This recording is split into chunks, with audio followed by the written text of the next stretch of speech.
नमस्कार, मैं हरेंद्र। आशा करता हूँ कि आप लोग सभी निरोग और स्वस्थ होंगे। और क्राइम के स्टोरीज मैंने कई दफ़ा ऐसा बात आपसे जिक्र किया है कि दुनिया में बहुत तरह के क्राइम होते हैं, बहुत तरह के क्रिमिनल होते हैं। बहुत सारे क्रिमिनल मजबूरी के कारण क्राइम की दुनिया में कदम रखते हैं। बहुत सारे क्रिमिनल जो है उनका पेशा होता है, एक के बाद एक क्राइम करते हैं।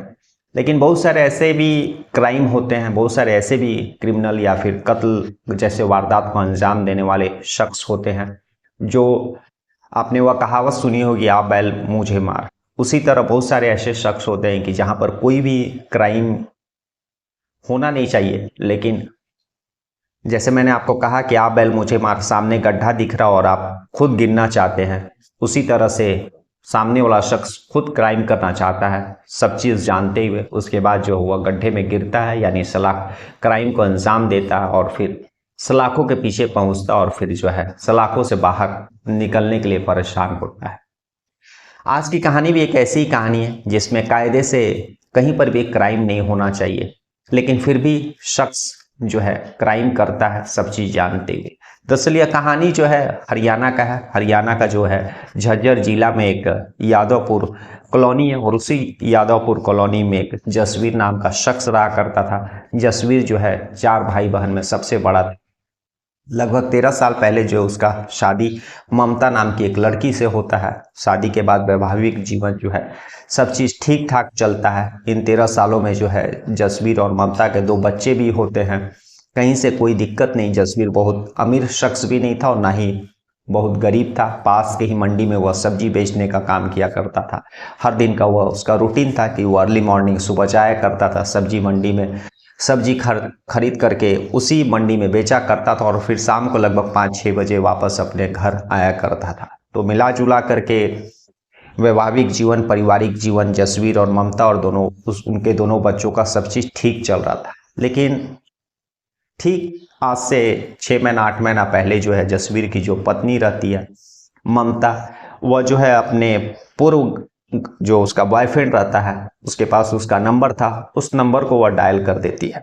और जब वह नंबर डायल करती है तो उसका पूर्व प्रेमी जो रहता है, उसका भाई हरिओम जिसका नाम रहता है, वह फ़ोन उठाता है और बताता है कि जो है उसका जो बड़े भाई हैं उसका शादी हो चुका है, बच्चे भी हो चुके हैं। और जब ममता को यह सारी चीज़ पता करता चलता है कि जो है उसका पूर्व प्रेमी, उसका भी शादी हो चुका, उसके भी बच्चे हो चुके हैं। लेकिन इसी बातचीत के दौरान जो है उसके पूर्व प्रेमी का जो भाई रहता है जिसका नाम हरिओम रहता है, इन लोगों का दोनों का बीच बातचीत का सिलसिला शुरू होता है और धीरे धीरे बातचीत का सिलसिला जो है कंटिन्यू होता है और फिर ये लोग आपस में मिलने भी लगते हैं।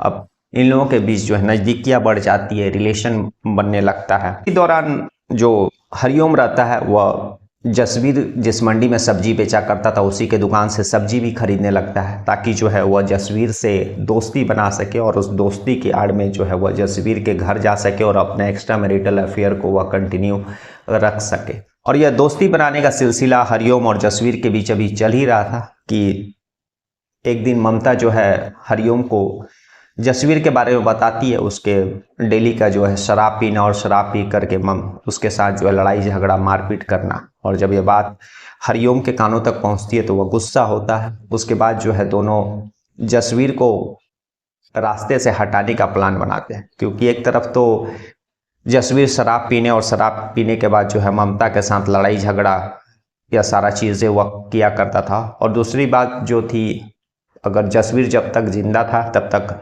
हरिओम और ममता का जो एक्स्ट्रा मैरिटल अफेयर था, इस रिलेशन को कंटिन्यू रखने में अड़चने आ रही थी। क्योंकि हरिओम जो है कायदे से वह ममता के घर आ नहीं सकता था, क्योंकि वह जानता था कि उसका पति जिंदा है और वह सब्जी अभी काम धंधे में गया और ज़रूर वह वापस आएगा। और इसी के कारण उसका मकसद भी था कि वह जसवीर से दोस्ती कर ले, और इसी के कारण जो है वह कुछ दिनों से जसवीर के ही दुकान से सब्जी खरीदा करता था। लेकिन इसी बीच जो है ममता हरिओम को सारा वाकया जसवीर का जो हरकत है उसके बारे में बताती है। उसके बाद जो है लोग जसवीर का कत्ल करने का प्लानिंग रचते हैं। और तभी 26 अप्रैल की रात आती है। 26 अप्रैल की रात हर दिन की भांति जो है जसवीर घर आया मंडी से, और उसके बाद खाना खाने के बाद वह शराब पीता है और शराब पीने के बाद घर से कहीं पास के ही दुकान या फिर कहीं निकलता है। और यह जानकारी ममता तुरंत अपने जो आशिक हरिओम रहता है उसको फ़ोन करके इत्तला करती है और पहले की प्लानिंग के अनुसार हरिओम जसवीर के पास पहुंचता है और उसको और शराब पीने के लिए उकसाता है। फिर वो लोग पास के ही शराब के ठेके पे जाते हैं और फिर वहाँ से और शराब खरीदते हैं और फिर उसी ठेके से कुछ दूरी पर सुनसान एक जगह था, दोनों बैठ करके शराब पीते हैं।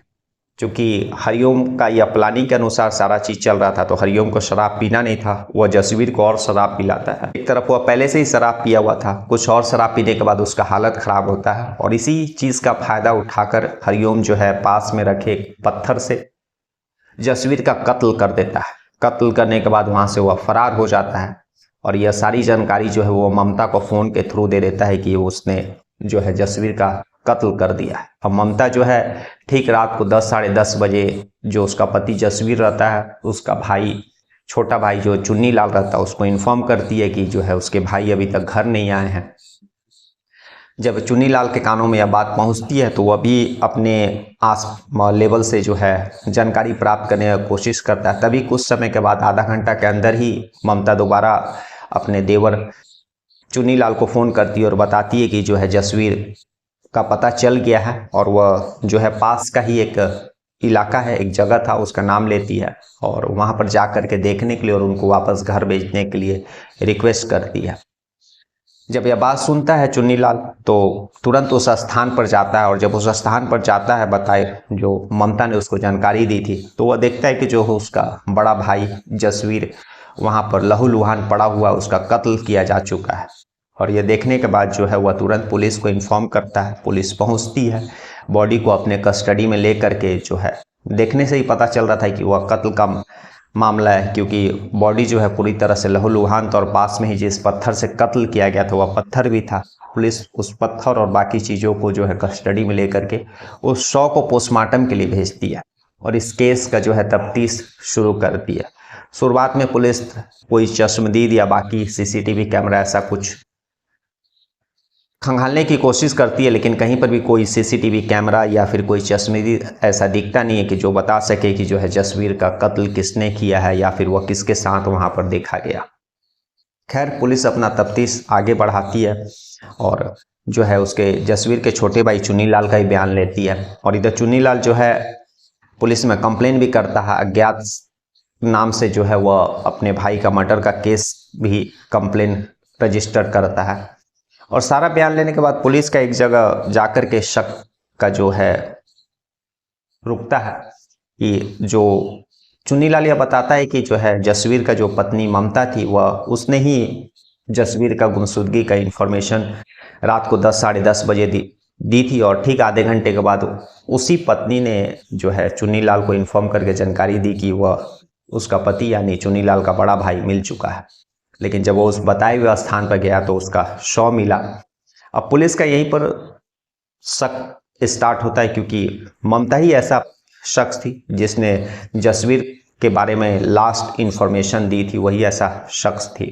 खैर, पुलिस के पास कोई सबूत नहीं था और इसी इन्वेस्टिगेशन के दौरान और पूछताछ के दौरान जो है पुलिस ममता का जो मोबाइल नंबर आता है उसका CDR रिपोर्ट के लिए अप्लाई कर दी थी। 2-3 दिन में CDR रिपोर्ट आता है और जब रिपोर्ट आता है और उस कॉल डिटेल्स का जो है पुलिस सही तरह से निरीक्षण करती है तो पता चलता है कि जो है ममता का एक खास नंबर पर लगातार बात होता है और कत्ल वाली रात भी जो है उस नंबर पर जो है काफ़ी दफ़ा बात हुआ है। अब पुलिस उस नंबर को ट्रैक करती है, तब पता चलता है कि वह नंबर जो है हरिओम नाम के एक शख्स का है। पुलिस जो है ममता को उठाती है और कड़ाई से पूछताछ करती है उस शख्स के बारे में।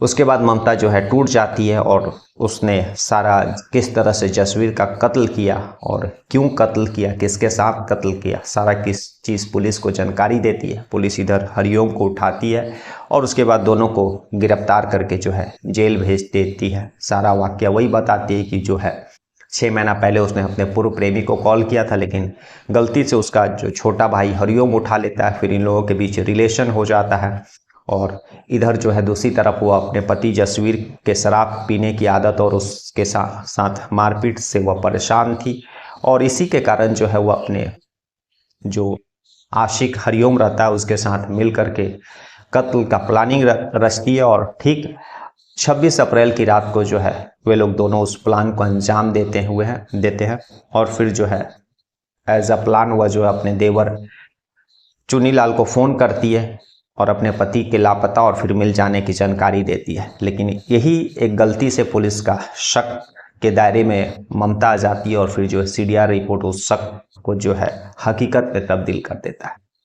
तो आज की कहानी यही थी, जिसमें एक पत्नी और एक पति जिसका 13 साल का रिलेशन, और रिलेशन के बाद जो है 13 साल में 2 बच्चे होने के बाद आज हंसी खुशी वैवाहिक जीवन, लेकिन 6 महीना 8 महीना पहले जो अपने पूर्व प्रेमी को कॉल करती है और फिर वहीं से जो है वह एक्स्ट्रा मैरिटल अफेयर के रास्ते पे चल पड़ती है और वह जानती है कि एक क्राइम है, लेकिन फिर भी उस कुएं में गिरती है और आज जो है वह सलाखों के पीछे है। कल हम लोग फिर ऐसी किसी कहानी के साथ मिलेंगे, तब तक के लिए नमस्कार, जय हिंद, जय भारत।